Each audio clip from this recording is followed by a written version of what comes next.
Bismillah ar-Rahman ar-Rahim. Okay, so if I'm not mistaken, this is the page we arrived at last time. The name's personified, right? Um, so that's page 52. So I think we're on chapter 3, and this is about the roots, the divine roots of conflict and hierarchy, and what is the roots of hierarchy, and where does it come from? Where does conflict come from, and what is the divine root for that? Um, yeah, I'm probably gonna read this, but I'm trying to just refresh my memory because last time we talked about the ranking in degrees, right? Yeah, that's what we talked about last time. Okay. Um, okay. Does anyone want to read, or should I do it?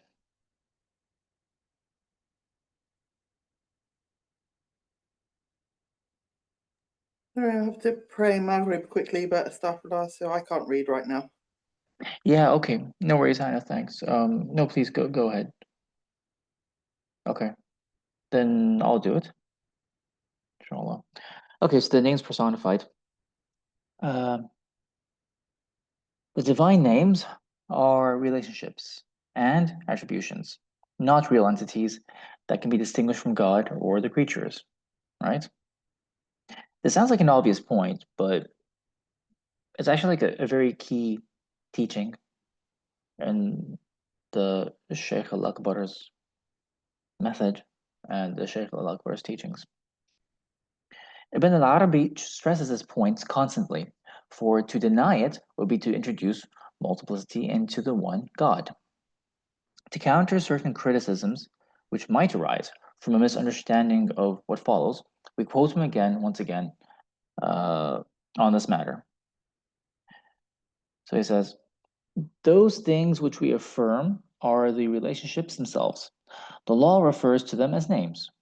Each name possesses a meaning not possessed by any other name, and that meaning is attributed to the essence of the real. That means God. The considerative thinkers, Nodar, right?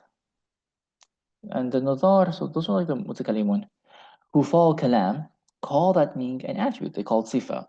While the verifiers, the muhaqqiqun, so people like Sheikh Al-Akbar, call it a relationship. They call it a nisba. The relationships are distinct from one another. You cannot equate desire with power, speech, life, or knowledge, right? So each relationship God, Allah subhanahu wa ta'ala, has with the universe and the cosmos is different to another nisba. The name knowing bestows what is not bestowed by powerful, and wise gives what is not bestowed by any other name, right? So that's Al Hakim. So make them all relationships or names or attributes, right? You can make them nisab asma or sifat. It is best to make them names, no doubt, since the divine law has not mentioned attributes or relationships in respect to the real, only names.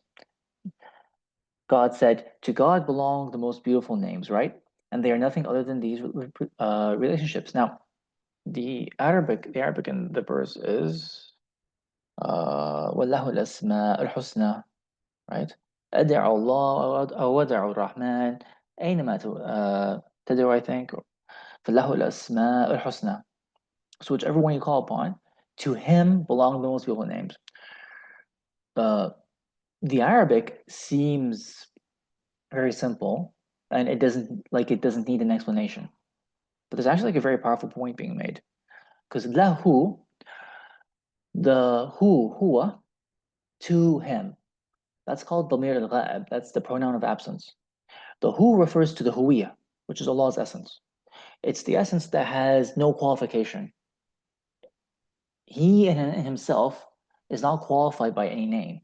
It's only when you talk about Allah and the universe, suddenly we talk about his names. But in himself, he's beyond all names and beyond all qualifications. So the Asma al-Husna are anything that God is named by. They all go back to the huwiyah. They all belong to the huwiyah, whichever name you talk about. And that even includes the names of God in other religions. It all goes back to him and it all belongs to him. And they are nothing other than these relationships. Do the names have ontological entities or not? Right? So this is a question of kalam that would have been debated a long time ago. Here, there is a dispute among the considerative thinkers, Ahl al-Nadhr. As for us, there's no dispute. They are relationships and names which designate intelligible, non-ontological realities. If I use the word ontological, the word means wujudi. Like, can an ism ilahi have a wujud that is separate from the wujud of another ism ilahi? No, you cannot. Because if you were to do that, then that's like creating two gods. You are introducing multiplicity into the divine essence, which is impossible. So for Sheikh Al-Akbar, it's very simple. They are non-ontological. It's not wujudi. So a nisba is actually ma'duma. It's non-existent. So when you talk about a divine name is ma'dum. It's not something that has a presence in wujud. It's not wujudi. And it is intelligible. It's something you can grasp with your mind and your intellect. وَلِلَّهِ الْأَسْمَاءُ الْحُسْنَى فَادْعُوا بِهَا. Yes, exactly. That would be another verse. So one is in Surah Taha, and there's probably like a second verse as well. Um, Therefore, the essence does not become multiple through them, since a thing can only become multiple through ontological entities, not through properties, attributions, and relationships. Does that make sense? It's a bit dry, but if you actually stick to studying the Sheikh al-Akbar for throughout your life, you see why that's a really important point. All right. So Ibn Arabi directs all of his teachings at Tawheed, affirming the unity of God and the consequent unity of all things that exist. No one with any sense of what he is trying to do would think of accusing him, for example, of making the divine names into lesser gods. That is why he can safely speak of the names as God's close family members. That's really ajib, right? That is why he can safely speak of the names as God's close family members, because they are non-existent. As we saw in the last chapter, in an analogy which would not have won too much favor among the proponents of Kalam. How can the existence of the cosmos be explained? As we've seen above, the cosmos is demanded or sought, talab, matlub, by the names. Once we have a universe, we see that the existent things stand in certain relationships with the divine reality. Those relationships demand that God be named by certain names. Hence, God possesses those names. And he has possessed them for all eternity, since they designate his reality. And realities do not change. As a result, so they are eternal.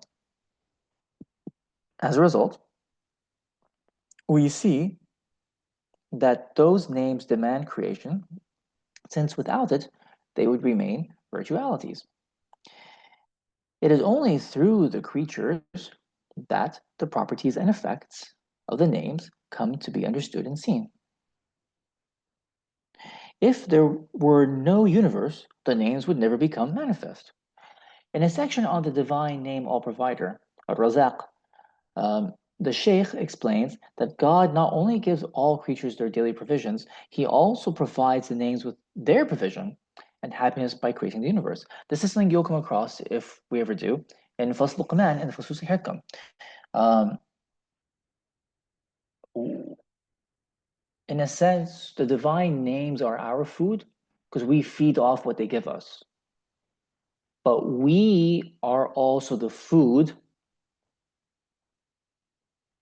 We are also the food and the nourishment for the divine names.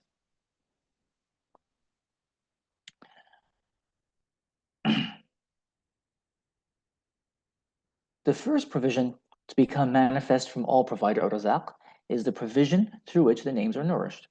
That is, the manifestation of their effects within the cosmos. In that manifestation is their subsistence, bliss, joy, and happiness. So the fact that the names exercise their effects upon the engendered things is their provision, through which they are nourished and subsist. Though the names find delight in their own essence and perfection, they find even greater delight through the manifestation of their effects within the entities of the loci of manifestation, since thereby, since thereby their authority becomes manifest. Guys, does that make sense, or is that just a mouthful? Makes sense. Okay. Well, that's impressive. Good job. Yes, Irvina. I had a question when it says Al Razak gives the names nourishment. Yes. Isn't Al Razak itself a name? Yes. And isn't that a paradox? Or That's an interesting point. I mean, each name has like a defining role, right? So that would be the defining role of a Razak, for example. But then, like for example, a Rab, the Lord. Okay, a Rab is the name that kind of like manages all the names. It brings all the names into balance. Because if it wasn't for a Rab, there would be like infighting and chaos. So then you're right. That raises the question: who manages a Rab, for example, right? I never thought about that. Could we say paradoxically that Ar-Razaq nourishes itself? I don't know. I don't know. This is a good question. Oh, thank you. Isn't there something somewhere that was discussed where that was this paradox was actually answered? No, I can't remember what the answer is, but I'm sure I encountered it somewhere in this. I don't know. Yeah, if we did, I don't remember it myself. Because it is something about how there was this whole thing about how the names all argue about who's going to be in charge and who's this and who's that, and they have to keep going. There's this whole thing about what the names Yeah, how they so that's a really good that's a really good point because it's probably that's in the next page if I'm not mistaken. So we're actually going to come to that, Hannah. So maybe the answer is there. Yeah, maybe. Let's see. Yeah, inshallah. No, but good point. It makes sense though because Allah has all the qualities like embodied, right? Like he doesn't need any nourishment because he is self-sustaining. So that it makes sense that Al-Razaq would be like nourishing the names and would be kind of like there's this essence of kind of self-contained nourishment that's there. Like that's why he doesn't tire. That's why he doesn't like he doesn't have any needs because he's kind of singular and unique in that way. Everything is self-contained. Self-contained And so the and names kind of having Mhm. no, sorry, go ahead. But No, it's basically the same thing that I was saying. Like it's the names kind of having an effect upon each other. Makes sense from that perspective. Yeah, ma'am. So like you raise an interesting point because I was thinking about the same thing as well. Self-contained, like I wouldn't be surprised if it was circular. I wouldn't be surprised if it was circular. So Ar-Razak could be nourished by another name like Al-Hayy, the living, Exactly. for example. And then that name's nourished by a different name. And it just goes on ad infinitum. I wouldn't be surprised. Irvina, go ahead. But to connect with what Maham said, that would denote that Al Razak is wujudi, right? No, every single name is غير وجودي. It's ma'dum. Every single name. Yeah, but Only Allah as essence is wujudi. Only. Yeah, but she was saying that Allah doesn't need nourishment and stuff like that. That's why if we said Razak doesn't need nourishment in a way, we would say that Al Razak is wujudi.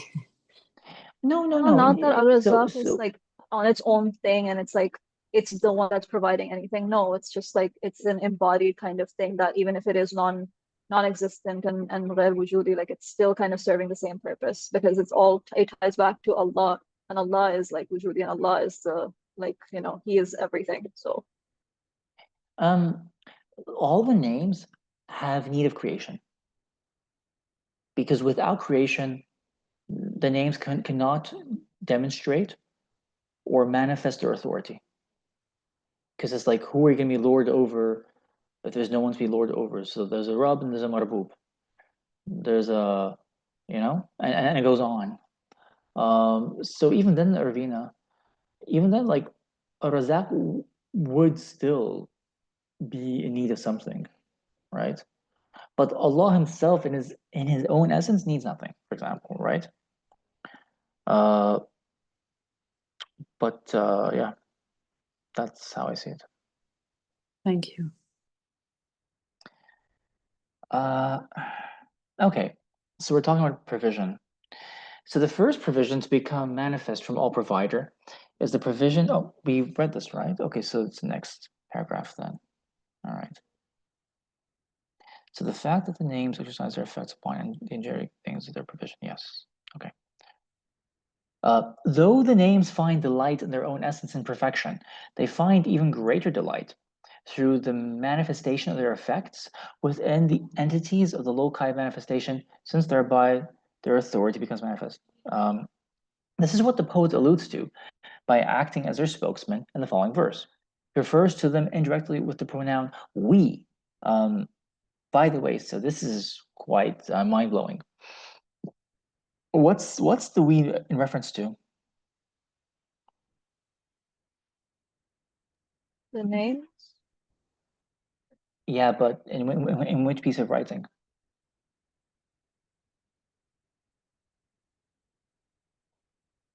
This is how he reads the nahnu, right? What's called the, I guess the, is it like a pronoun of majesty? This is how he reads it in the Quran.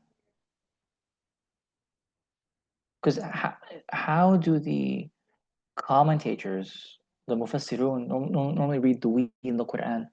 They read as a pronoun of majesty, which is true in a way.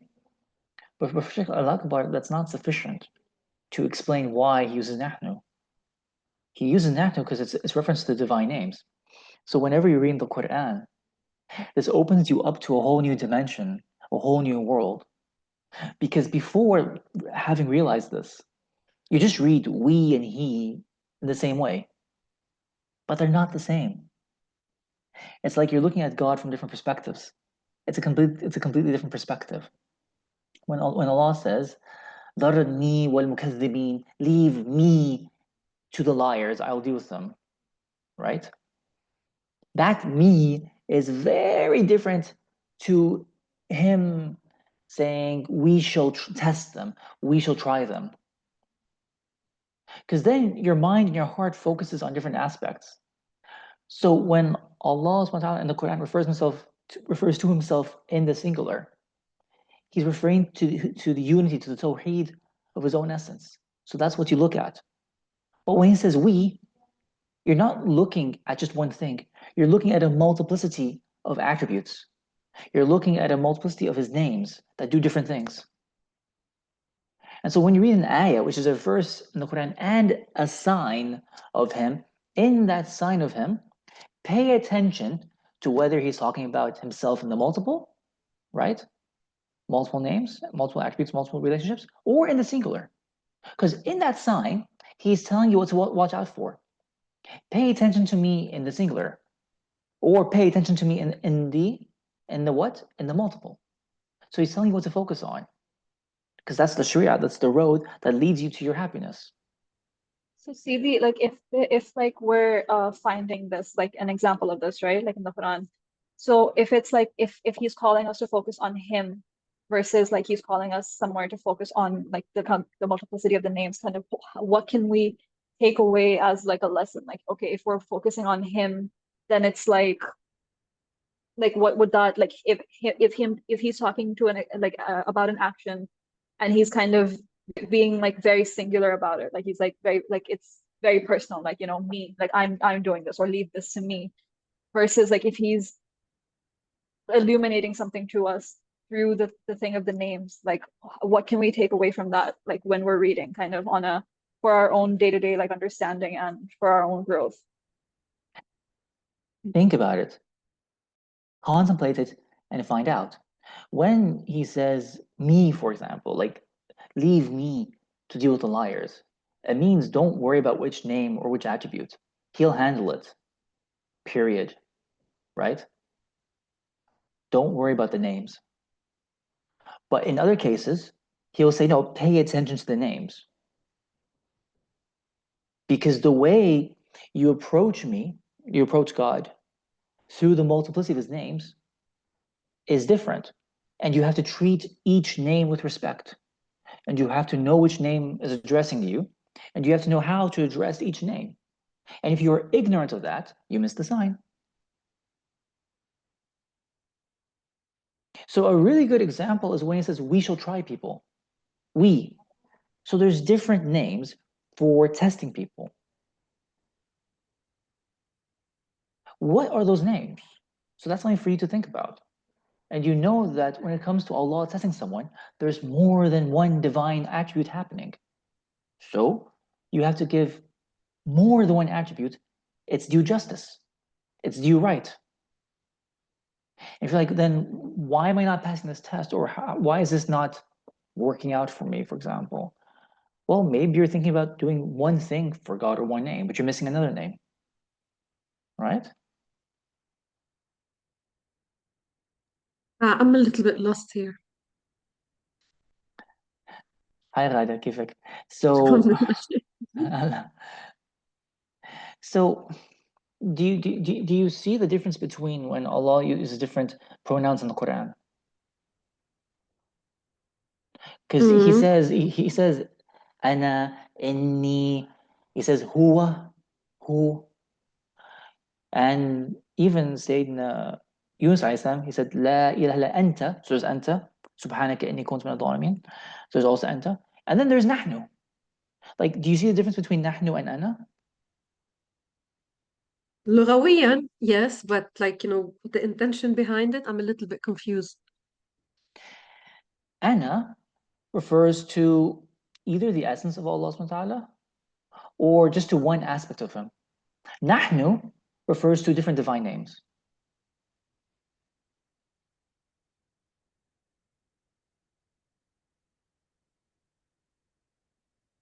And the Nahnu, purpose from those divine names is with their attributes.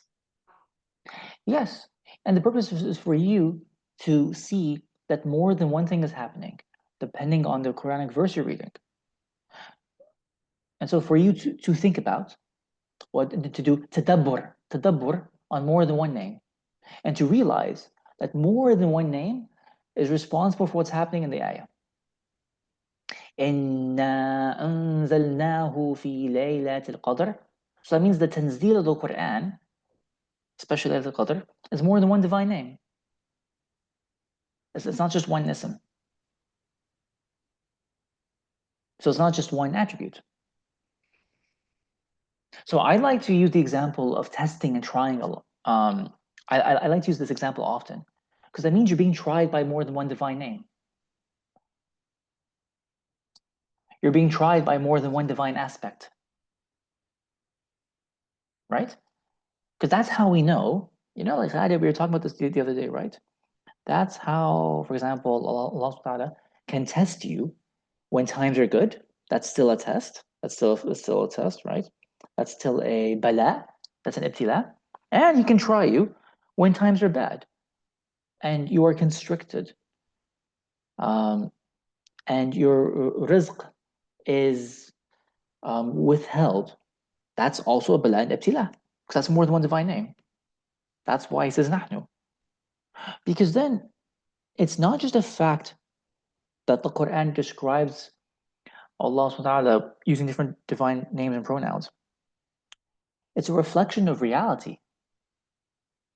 So when you read an ayah that uses a certain pronoun, that ayah is using that pronoun is a reflection of reality. Like, this is actually what is happening. This is the way it works. see it happen, see it happening in your own life and other people's lives, and in reality. So this would have been this passage would have been better with like more examples from the Quran to talk about. I just don't have those examples off the top of my head. But if anyone wants to like think of examples, like we could go through it.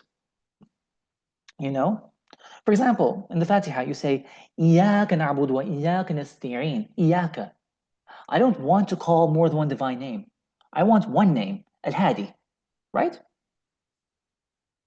Because I don't want to be misled by other names. So that's iyaka is one pronoun, right?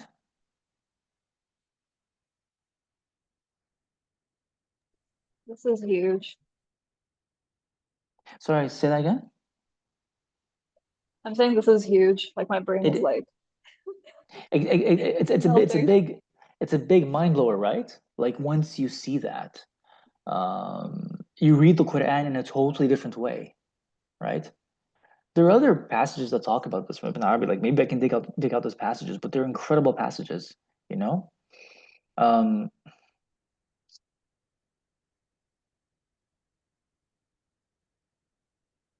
إن نحن نحيي الموتى وما قدرهم وكل شيء أحسنه في إمام مبين. Yes, exactly. So إن نحن نحيي الموتى, right? It's more than one divine name.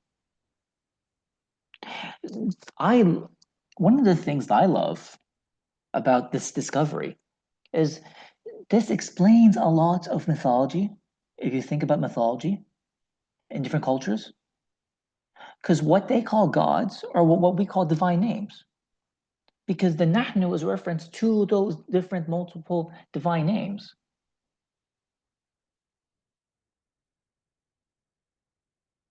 But maybe like that's better discussed another time. If you guys think of more examples, just put into the chat. Like I'll carry on with the reading. But it would be lovely to think about more verses and just see how that applies. Okay. So he refers to them indirectly with the pronoun we. So this is the poet. Though we sit in the seat of joy, none but you can complete our joy. So this is from a poem. The seat of joy, which belongs to the names, is the presence of the essence, while the completion of their joy is that the realities demand in the loci of manifestation, which are alluded to as you. So you complete our joy. Who completes our joy as the names? Creation. So Ibn Arabi goes much further in personifying the names than merely attributing joy and delight to them. In several passages, he describes how the names gathered together and discussed their situation before their properties and effects became manifest. The Sheikh calls this imaginative depiction, which is more reminiscent of a polytheistic myth than a Muslim theological discussion, the conference. It's called muhadara. It's the muhadara and the munaqasha of the divine names. It's the conference, discussion, and concurrence of the divine names in the arena of debate. Note, however, that at the beginning of his longest description of this conference, quoted below, he's once again careful to point out that the names are only relationships and attributions, and that it would be a serious mistake to ascribe any sort of ontological independence to them.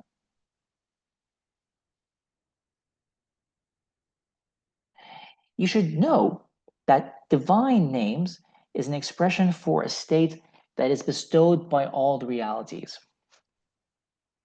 So pay attention to what you will hear. Do not imagine manyness or ontological combination as ijtima' al-wujudi.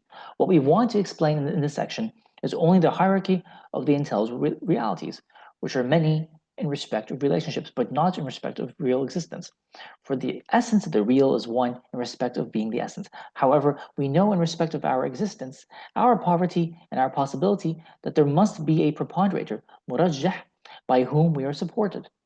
We also know that our existence must demand from that support diverse relationships.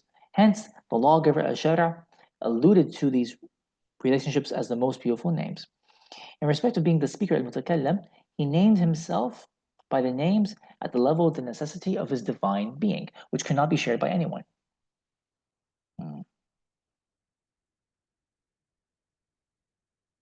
For he is one God, and there is no other God. After this introduction concerning the origin of this matter, and the production of effects and the giving of preponderance to the possible cosmos, I say, the names gathered together in the presence of the name al-musamma, that's the essence. They gazed upon their own realities and meanings and sought the manifestation of their own properties in order that their entities might become distinct through their effects. For Creator, who is ordainer, knowing, governor, deployer, author, form giver, provider, life giver, slayer, inheritor, grateful, and all the rest of the divine names gazed upon their own essences, but they found nothing created, governed, deployed, or nourished. So they said, what can be done so that these entities within which our own properties can become manifest, may become manifest, that thereby our authority may become manifest? So the divine names which are demanded by some of the realities of the cosmos after the manifestation of the entity of the cosmos had recourse to the name author. They said to it, perhaps you can give existence to these entities so that our properties may become manifest and our authority established. For the presence within which we now dwell is not able to display our effects. Author said, that goes back to the name powerful, since I am under its scope. The root of all this is as follows. In the state of their non-existence, the possible things ask the divine names, and asking through their state of abasement and poverty as follows. Non-existence has blinded us, so we are not able to perceive one another or to know what God requires you to do with us. If you were to make manifest our entities and clothe them in the robe of existence, you would be doing us a favor, and we would undertake the appropriate veneration and reverence. Moreover, your sovereignty, your sovereignty becomes genuine through our becoming manifest in actuality. Today, you possess sovereignty over us only potentially and virtually. What we seek from you is what you should be seeking to an even greater degree from us. The names replied, what the possible things I've said is correct.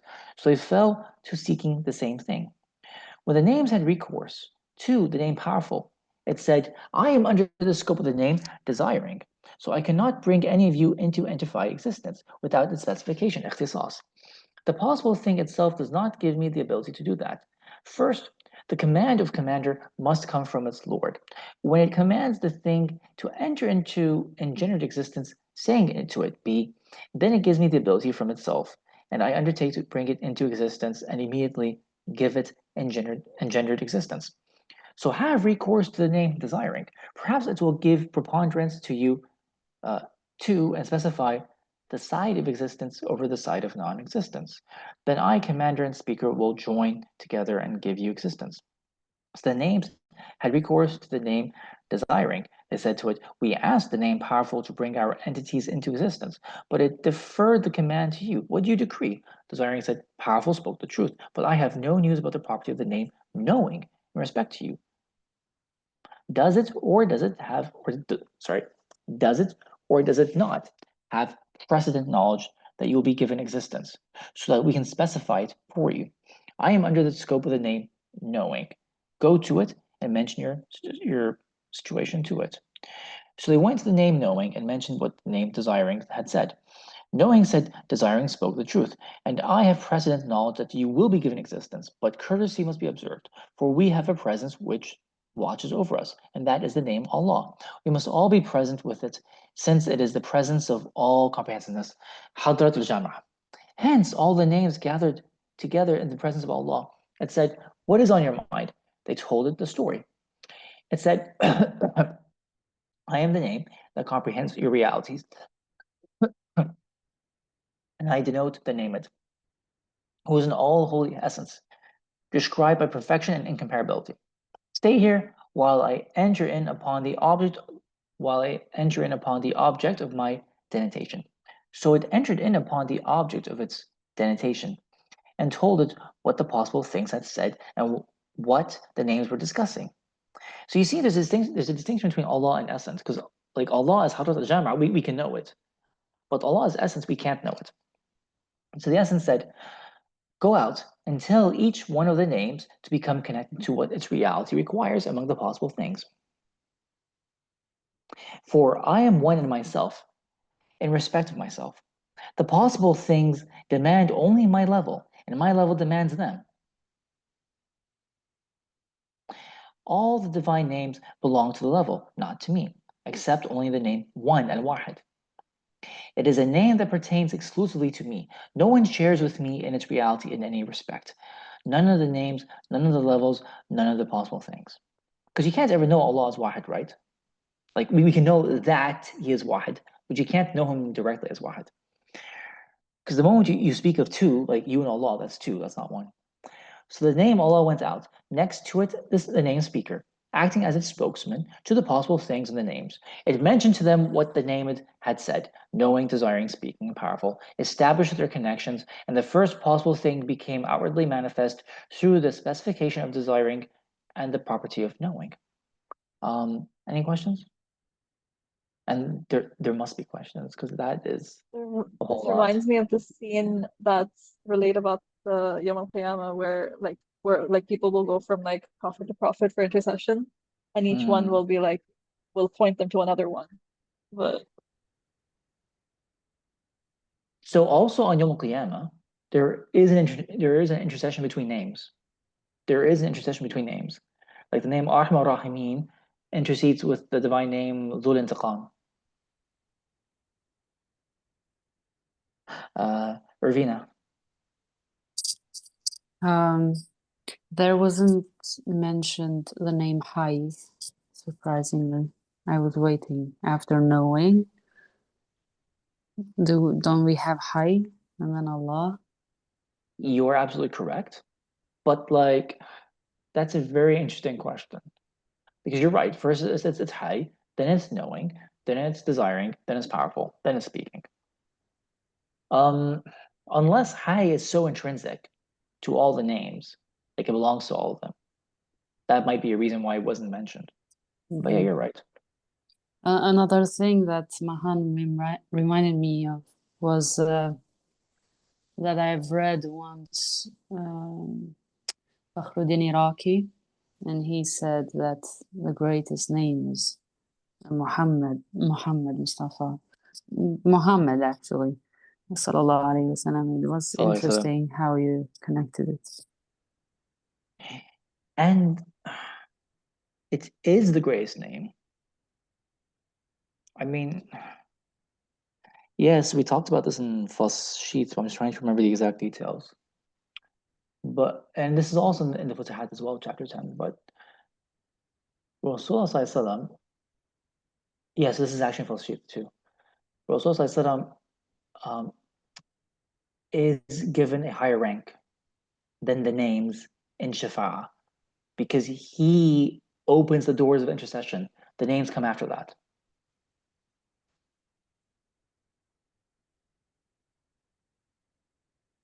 So that would be completely correct for Sayyidina Fakhruddin Iraqi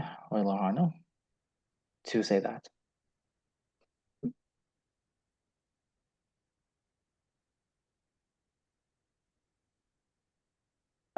Okay.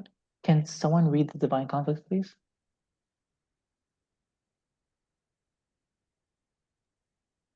I can try, but do you hear me well? I'm on my phone right now. No, your voice is actually quite clear. Okay. Bismillahirrahmanirrahim. The divine conflict. The multiplicity of relationships that can be discerned in God results in a multiplicity of relationships in the cosmos. All things in the universe manifest the effects and properties of the divine names. Even the conflict, quarrel, strife, and war that are found in created things have their roots in God. The cosmos is a great collection of things, and things go their own ways, not necessarily in harmony with other things on the level where they are being considered. The names relate to each other in many different modes, some harmonious and some sufficiently disharmonious, that Ibn al-Arabi can even talk about conflict, tanazu, among the names. The properties of the divine names in respect of being names are diverse. What do avenger, terrible in punishment and overpowering, have in common with compassionate, forgiving, and gentle? For avenger demands the occurrence of vengeance in its object, while compassionate demands the removal of vengeance from the same object. So he who looks at the divine names will maintain that there is a divine conflict. That is why God said to his Prophet ﷺ, dispute Jadal with them in a most beautiful way, Ahsan. God commanded him to dispute in the manner demanded by the divine names, that is, in the way that is most beautiful. The divine conflict has never-ending repercussions in this world and the next, since all change and transformation can be traced back to it. In one passage, the Shaykh discusses the divine root of calling Nida, as, for example, when God calls out in the Quran, O you who have faith. He explains that diversity and conflict in the cosmos stem from the fact that different names call the creatures in different directions. You should know that the divine call includes believer and unbeliever, obedient and disobedient. This call derives only from the divine names. One divine name calls to someone who is governed by the property of a second divine name, when it knows that the term of the second name's property within the person has come to an end. Then this name which calls to him takes over. So it continues in this world and the next. Hence, everything other than God is called by a divine name to come to an engendered state, hal kauni, to which that name seeks to attach it. If the object of the call responds, he is named obedient and becomes felicitous. Felicitous? Felicitous. Yes, felicitous, Said. If he does not respond, he is named disobedient and becomes wretched, Shaqi. You may object and say, how can a divine name call and the engendered thing refuse to respond, given that it is weak and must accept the divine power?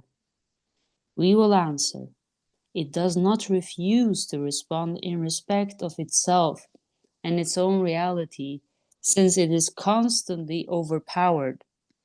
But since it is under the overpowering sway of a divine name, that name does not let it respond to the name which calls to it. Hence, there is conflict among the divine names. However, the names are equals, so the ruling property belongs to the actual possessor, which is the name in whose hand the thing is when the second name calls to it. The possessor is stronger through the situation. I would like to stop because I'm a bit lost here. Could you explain a bit, Dr. Faris, or do you want me to continue? No, let's talk about it. So, Yeah. You've got, harf nida in the Quran, which is ya ayyuha, whoever Allah is talking to in the moments in the Quran. Ya ayyuha alladhina amanu, ya ayyuha al-kafirun, ya ayyuha nas, right? When you hear that, when you see anything happens in the Quran, it has a divine root in existence. So the root of Allah subhanahu wa ta'ala calling to different kinds of people and different groups and categories of people in the Quran is that the names call out to us in existence. With me so far? The names call out to us. So like when I'm hungry, that's because Ar-Razak is calling out to me. When I have a desire to obtain and gain more knowledge, that's because Al-Alim and An-Nur are calling out to me. The light and the knowing.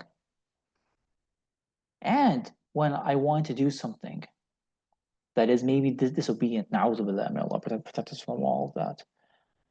Maybe I'm being called by the divine names of testing, al-mukhtabar, ikhtibar, and trial, al-mubtali, al-ibtila, right? Are you okay with that so far? Yes. So then he goes on to say, but like, what do you mean it calls out to us? Like, what does that mean?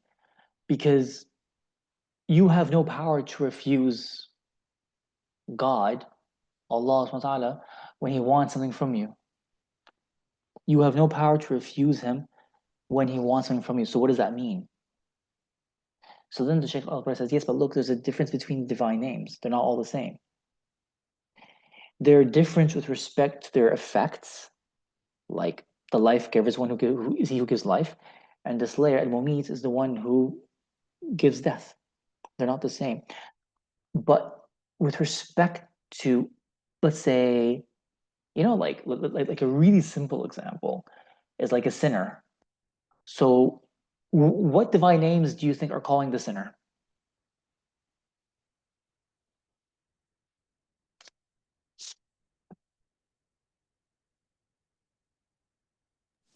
You mean when the sinner is going to sin? It can be التواب either أو or. الهادي. Yes, it can be either when he's going to or when he has sinned. I don't care. Either one. So let's say Tawab Hadi. Yes, exactly. But I'm going to give you two examples to make it really clear. Ar-Rahman and Shadid al-Iqab.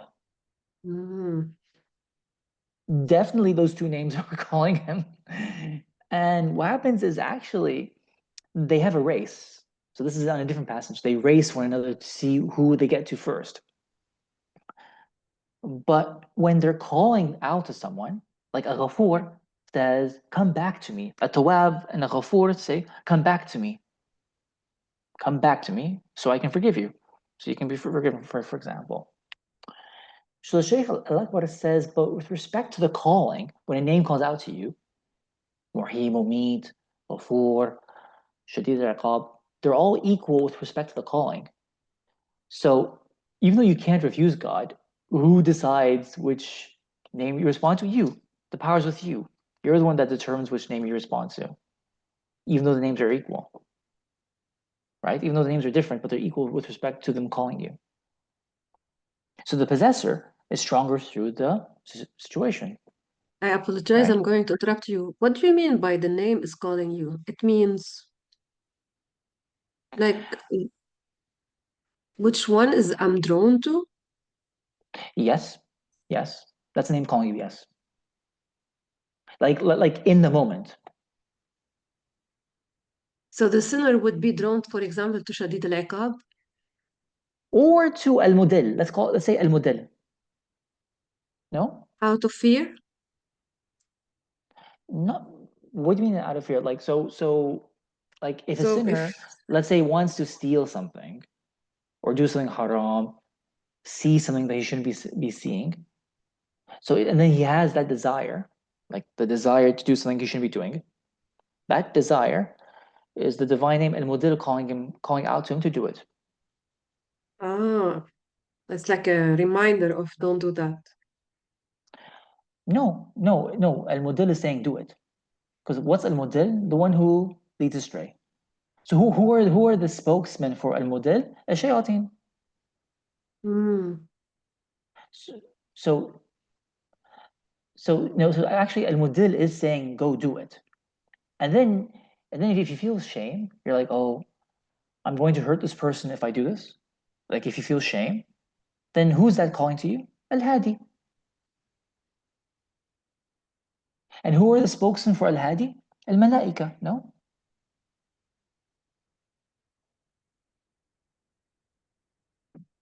Does that make sense? Mm. I mean, as much as it can, I guess. until it really sinks in. When you're feeling something, that's a divine name calling you. When you want to do something, that's a divine name calling you. When you are doing something, that's a divine name calling you. Because the whole affair is nothing but divine names. There's nothing outside the divine influence and sphere and scope. There's nothing outside the divine hadra. So it's all divine names, whatever you're doing. So like when all of you say, I want to come to the Sufi Path and Knowledge class, I want to take these classes with these other ulama, for sure, that's Al-Hadi Al-Alim calling you, for sure. So we can call like this kind of calling, it's a state of being. Yes, it's a state of being. And then the one you respond to, right? That's you answering the name. So like if al-model says like this person did this bad thing to you, go take revenge. And you're like, no, I don't want to do it. You refuse the call of al-model. Yes. Mhm.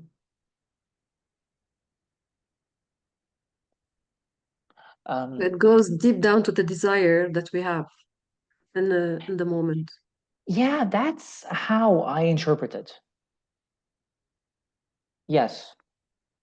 Because how else do you do anything? Through your thoughts and your impulses, like the internal mechanisms. Irvina, go ahead. I mean, but doesn't it say in here that I refuse to respond given that it's weak and must accept the divine power? So in a way, we cannot refuse and say no to the call. But so Ibn Arabi is saying someone might object to that. So that may be someone's objection. So like Ibn Arabi is imagining that someone's arguing with them because he can anticipate their objections. So the objection he's is anticipating is, how can a divine name call and the engendered thing refuse to respond? Given that it is weak and must accept the divine power. Like when Allah wants something, can it not happen? So does this mean that when a name is calling us to sin, we can refuse that name only by the call of another name? Yeah, exactly. Yes. Well, yes. In a Well, way, right. one by the call of another name, but two, the deciding factor is down to you, because the names are equal in their call. The names are equal in their call, right? So we can read this paragraph again, right? Because you're right. Because the objector is saying you can't refuse the divine power. That's what he's saying. So Ibn Arabi answers, look, it does not refuse to respond in respect of itself and its own reality, since it is constantly overpowered. Like, can I refuse all the divine names? Like, that's nonsensical. The answer is no. But since it is under the overpowering sway of a divine name, that name does not let it respond to the name which calls to it. Hence, there's a conflict among the divine names, you see, because each name wants the entity for itself. However, the names are equals.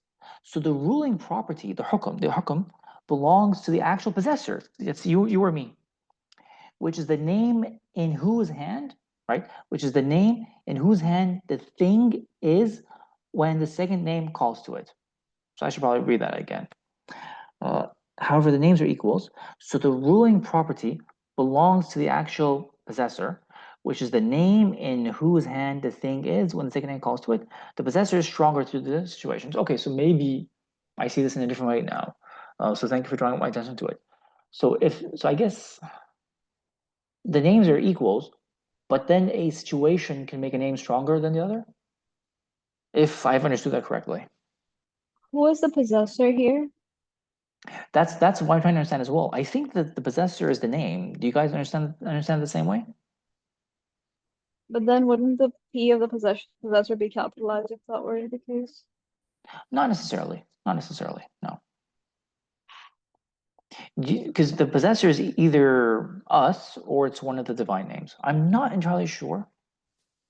To me, it seems that it's us because it's related to if we can answer, if we can refuse or not.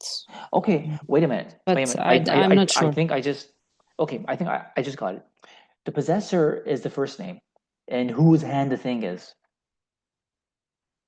So the name, that's your current state. That's the possessor. So because he's already got to you, the power is in his hands. Right? But then if Um, that's the case, then how are we able to refuse the one that already is holding us to be able to obey the other one? Ma'am, you remember when I said Sheikh Akbar anticipates objections? Hmm. So this is exactly the next point. SubhanAllah. This is exactly the next question. I mean, more or less, it is. So you may object. Then why is a person taken to task for his refusal? That's basically your question, right, Mahan? So that's No, amazing. I was asking like like if one name, like so if the grip of like a name, right? Because you're in a state and like you're wanting to do something, be it good or bad. And then so this is saying in that name, that's the name that has you in its hand. And then there's another name that's also calling to you. That could be like a different path that you could choose. And then, so the deciding factor is in the name of, is it the hand of the first name, the one that already has you in its grip? Yes, So yes. then how are we able to, like if, like, so that name decides whether or not it will let you respond to the other name. Hmm.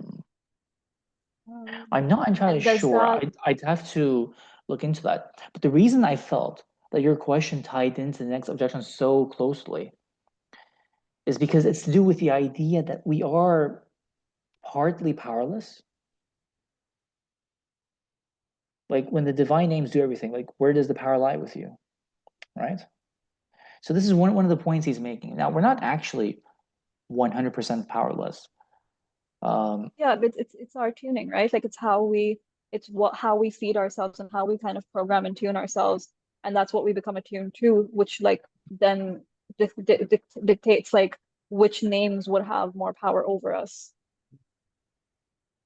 uh, yes, yes, I would see it that way too. I would see it that way too. Um, can I speak here, please? Sorry. I just couldn't find the raise your hand button, so I'm just speaking. I'm sorry. Sure, go ahead. Uh, I was thinking about the names, like, so if we are, for example, like under the command of a name which doesn't seem like a favorable one, like al-mudil, I think, the way I understand this, Yes. I'm talking to see if I've got this correct. It's correct as well. So maybe for that moment, that's what we need to be led astray a little bit to come back to the path, to the way. So if we are trying to choose, then we're not really in a state of submission in that moment. I feel like it seems to me like our duty is to be sincere to whatever feelings are arising in us at each and every moment. And in that way, we get to experience a bigger spectrum of the names, like because the Prophet Muhammad ﷺ was like the best embodiment, like he was the best manifester of all the names, all of them.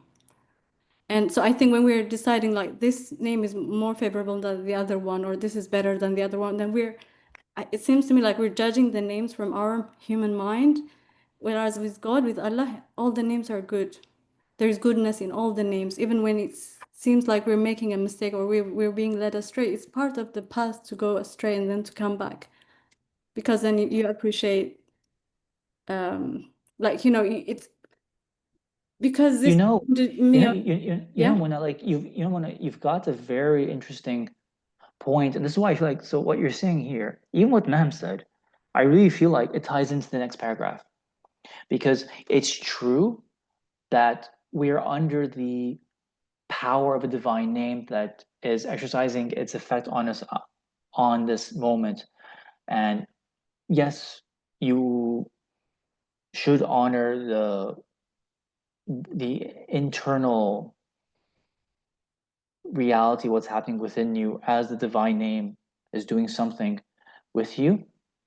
But what is as important as that is how you respond to what's happening to you. So even if you are being controlled by Al Mudil, for example, right? You can be controlled by al-Mudaddid, for example, or other divine names that belong to what are called the Jalali names, the names of majesty. We're not normally happy with that. Your average person is not happy with that. And you're right, there probably would be a wisdom in that, but only Allah knows why exactly each person is under a name of is under a Jalali name. Like I don't think like a very terrible tyrant whom we know these days, who's under a Jalali name, is under that name to be guided. Something else is happening, but it could be for a second person that he's under this Jalali name so that he comes back to guidance. That's completely possible. So we don't know the ultimate reality of why each person is under a Jalali name. But the next paragraph addresses and connects to something you're saying that's so important. Same with Naham. So I'll just quickly read that and then I'll come to Adna. So it says, you may object, then why is a person taken to task for his refusal? We answer, because he claims the refusal for himself and does not ascribe it to the divine name which controls him. Because if you're happy by being misguided, Allah takes note of that. But if you're unhappy with misguidance, but you're happy with his qadas, we have this in Islam. This is very basic. You know, you're radi, you are content with the qada, but not the maqdi. You are content with the fact that Allah has decreed something for you, but not necessarily with the thing in itself. But you're content with the fact that He has decreed this. But now it's up to me to change what's wrong with me. So that still plays a role. So if you ascribe the refusal to yourself, right? I refused. Then that's where the problem comes. So for example, this relates to, if we talk about the divine names overpowering you, that completely relates to the question of predestination, because aren't the divine names predestining your outcome? That raises the question. So Sayyidina Al-Amir Abdul Qadir Jazairi, he mentions this. So he says, look, Iblis, he either try this excuse or he's going to try this excuse. So then when Allah punishes Iblis or wants to punish Iblis, he says, yeah, but you decreed my refusal to bow down to Adam. So that's your decree. What have I got to do with that? Because that goes back to the divine names. I'm under the overpowering property of the divine names. So Allah, he replies to them, okay, did you know that I would decree this action before it happened or after it happened? So Iblis says, no, I knew it was your decree after it happened. You always know it's the decree when the action happens. So then Allah says, that's why I'm punishing you. If Allah gave you kashaf, so there's a very strange saying. If Allah gives someone kashaf of the action before it happens, and such that he sees in that kashaf, he must follow this path. There's nothing he can do about it. This is the path of existence and his existence. Then he's innocent. He's only seeing the action unfold before his very eyes, while there's nothing he can do about it. That person is excused, even if he slays 1,000 prophets. But 99.9% of us aren't like that. We know what's the decree after it happens, so we are taken to task. So we are mukallafun. We are legally responsible for what we do. That still remains.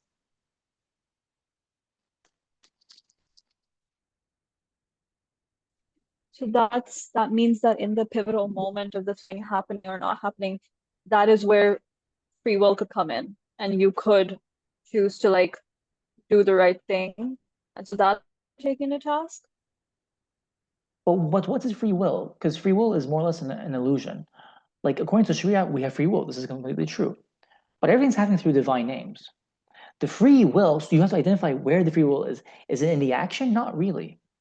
Maybe the free will isn't what you claim. So go back to the passage, because Sheikh Al-Akbar, he's not speaking extra words. He's being very precise. It's in the claim. What have you claimed?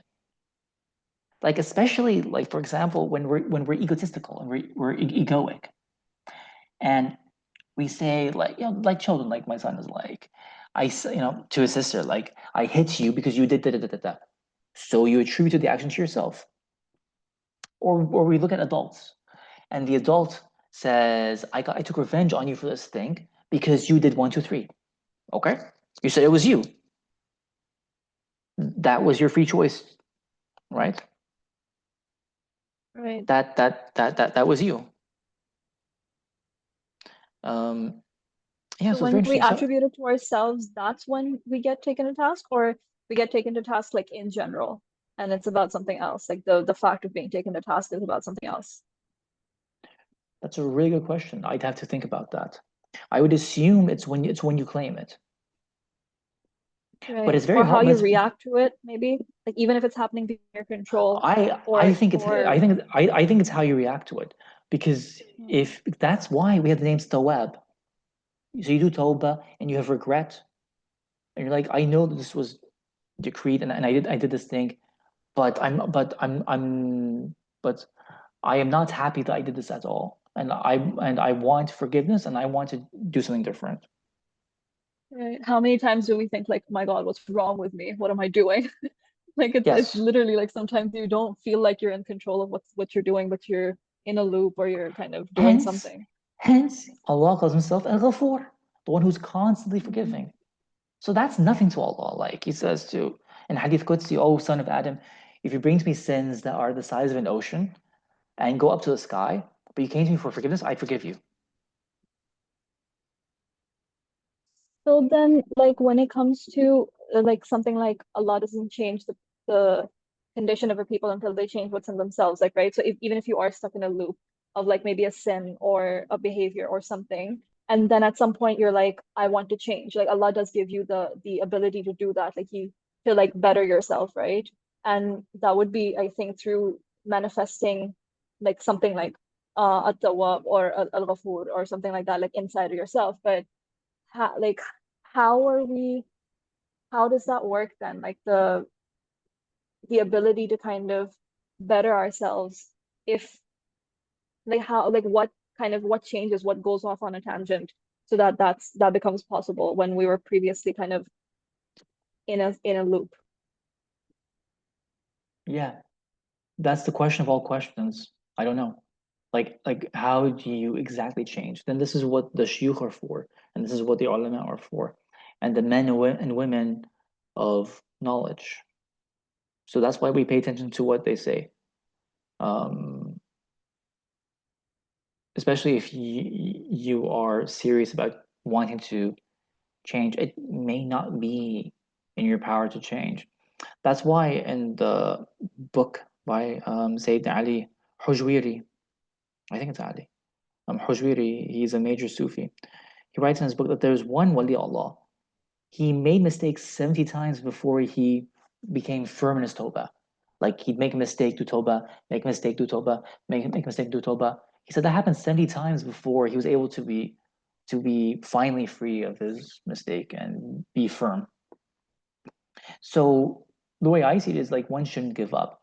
But then like you realize like maybe I don't know what I'm doing. So I find someone who knows what's specifically my issue, and he or she helps me out and finds the exact issue. Like when you want to change. Because you could be stuck under the command of a divine name that won't let you go. And you're like, okay, how do I move to a different divine name? That is the knowledge of a Sheikh Murabbi.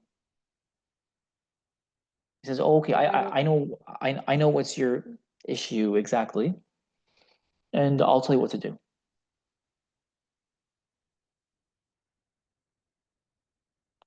Sorry, Adina, you wanted to say something.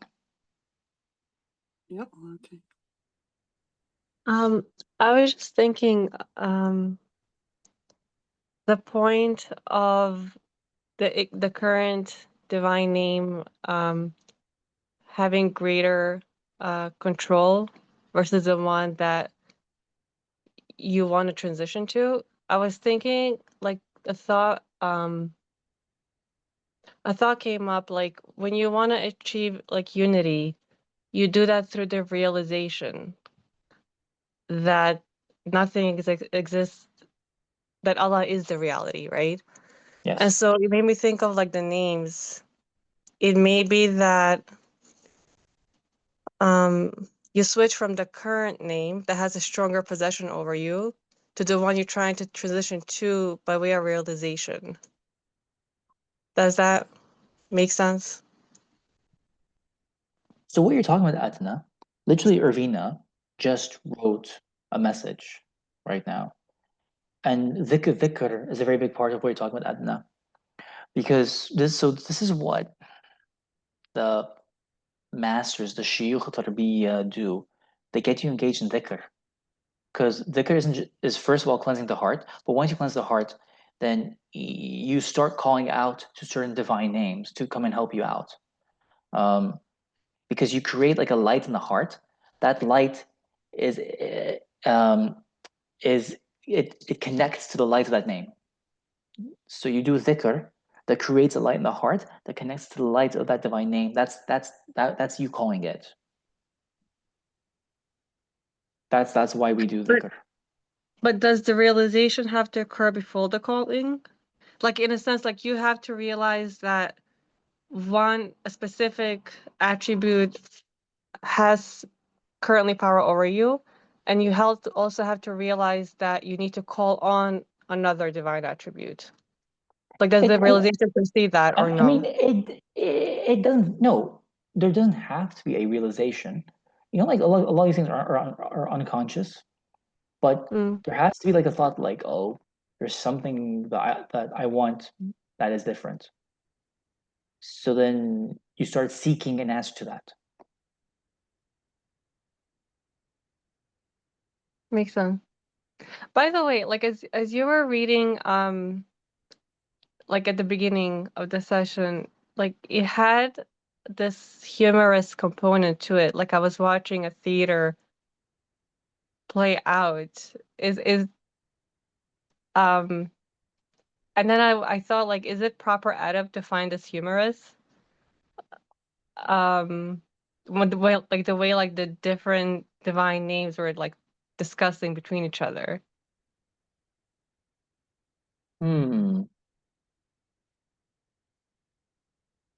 It seems to me that everyone here has exercised like completely appropriate adab. I don't know.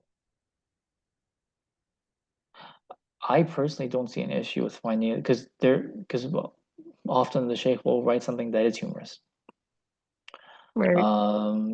And the shuyukh teach with humor. And I've seen that on many occasions. I can't think of an issue with you finding it humorous, as long as you don't lose the main point. No, I didn't. It was interesting that it was such a serious topic, but at the same time, I almost like envisioned the names like in a court discussing things with each other. That's the point of the passage. Yeah. It sparks an image in your imagination.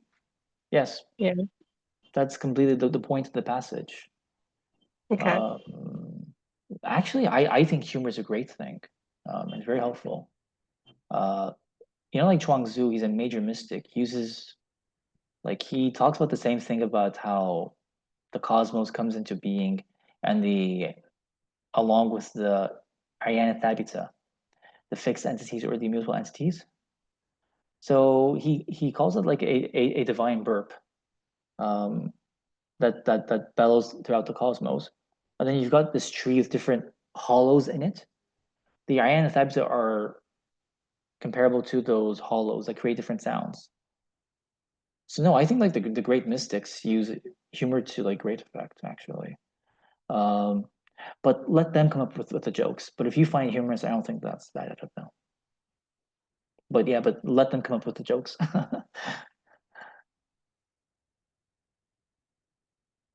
If I find that Chuangzu passage, I'll send it on the group as well because that's a really good one. Sorry, Hannah, go ahead. Alhamdulillah, I don't. So many things going through my mind. I can't really catch any of them. They keep just zipping about. And well, there was the one about the Prophet ﷺ tells the Sahaba, your whatever's written for you is going to be given to you. So, and they say, well, what's the point? Why do we even bother getting out of bed in the morning and praying Fajr and things like that? we can just stay in bed. But that's kind of seems to somehow relate to this, relating to our essence of the from which we are created, that we have no, because we can't talk about it without talking about us. Yes. But we're caught in that paradox of our language, of our existence. We're just trapped in it, and that's part of the difficulty of understanding it. But then, then there was something about I read somewhere, and I can't really bring that back either properly, but they're like the sheikh was saying, some sheikh, I can't even remember who, was it Sheikh Hisham or Sheikh Nazim, or I don't know who, but they were saying like you start at the beginning and you might be like really angry and you might be really this and you're really that, but then at the end you're still angry and you're still like this, but it's from a completely different perspective of divinity rather than being attached to your personal anger and your personal like, why is everybody doing this? So this is all very, yeah. And then I was thinking about the Furqan and Quran and the whole split thing that was going on in the Fasnu and how that relates to all of this discussion as well. It somehow seems to weave in and out of all of this too. I just can't put any of it down. It allows you to be very gentle on yourself for things that might be out of your power and control, and to know where responsibility lies exactly. Because the Sheikh Al-Akbar delves into the realities, like what is the reality of you having power over anything? Like what do you really, really have control over? So like the Sheikh Al-Akbar talks about the story about one of the ulama he met. So he met this man. And by the time his reputation had spread, the Sheikh Al-Akbar's reputation, so this scholar wanted to meet Ibn Arabi, but Ibn Arabi, in his usual way, tries not to reveal his name. So this scholar, he knew from someone else, from a reliable source, that this scholar used to drink alcohol. And so like he'd be at wine gatherings. And then when the jug of wine was passed to him, he'd refuse and say no. I might be unable to refuse alcohol in general, but in this moment, I don't know what Allah wants to decree for me. Maybe He will decree goodness for me, and so He will free me of my problem with alcohol, or maybe He will give me over to alcohol. I don't know. So I'm going to say no to you this time and see what He does with me. So then Sheikh Al-Akbar, he loves people like that. He says this man is a knower. This is someone who knows. I think he used the word arif, if I'm not mistaken. If I'm mistaken, then I'll find the right word. That's like a real scholar. Doesn't matter. He's got an issue. He knows where his weaknesses are. He knows what he's responsible for. And then the Sheikh Al-Akbar says that he was disappointed that he didn't meet me, but he actually did meet me, but I didn't tell him that was me. And then Sheikh Al-Akbar, he said like, but then a second time, I met someone who lied, and then I just lost all respect for him. So he didn't like people who lied. So, like Alexander Carberry, he talks about the four humors, right? And the point of the four humors is that those humors kind of determine, because we're talking about divine names determining their power over you, right? Those humors determine your personality. So like we say this to people so much, especially in our families, like, why are you like this? Why are you always like that? We do that so much in family. You've got this habit, you've got that habit. You're always doing this, you're always doing that. Well, it's because you've got a certain personality that's determined by your humor. Like you can be sanguine, you can be choleric, you can be phlegmatic, or you can be melancholic. So like I'm a pretty slow person. So it's an issue like when we have to get things ready for the family and get going. But I'm more melancholic. I don't move so fast. Then another person who has a choleric personality is like, why don't you get going? And choleric, because choleric is related to heat. So they move more quickly. And there's more impatience. So you could throw it back on someone and be like, why are you always so impatient? Well, this is the way I am. It allows you to be really gentle with yourself, because who is sanguine and choleric except under the ruling property of the divine name that goes back to God? What does that have to do with me? And yet, you do have something. And so, where does your responsibility lie? And what can you do about it? And be gentle with yourself, knowing how much of it is out of your control. That's why we're asked to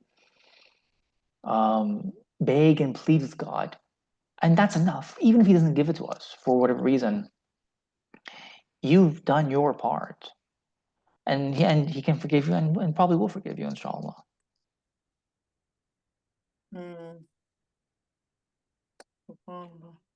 So, like you said, it's a big topic. I'm going to finish off with these two. Sorry, Hannah, go ahead. Oh no, nothing more to say. Mashallah, still mashallah. Thank you. I'm going to finish off these 2 paragraphs, and then we'll call it, and then we'll call it a night, inshallah. So he said, you may object, the situation stays the same, since he refuses only because of the overpowering sway of a divine name. The person who's called refused because of the name. We answered, that is true, but he is ignorant of that. So he's taken to task for his ignorance, for the ignorance belongs to himself. And you may object yet again, but his ignorance derives from a divine name whose power governs him. So then Barry says no. We answer, ignorance is a quality pertaining to non-existence. Amr adami. It's not ontological. But the divine names bestow only existence. They do not bestow non-existence. So the ignorance belongs to the very self of him who is called. So let's just leave it there for now. And then if someone could just write in the chat room that we start at the bottom page 55. Are there any questions so we can wrap up, and I'll just close the recording.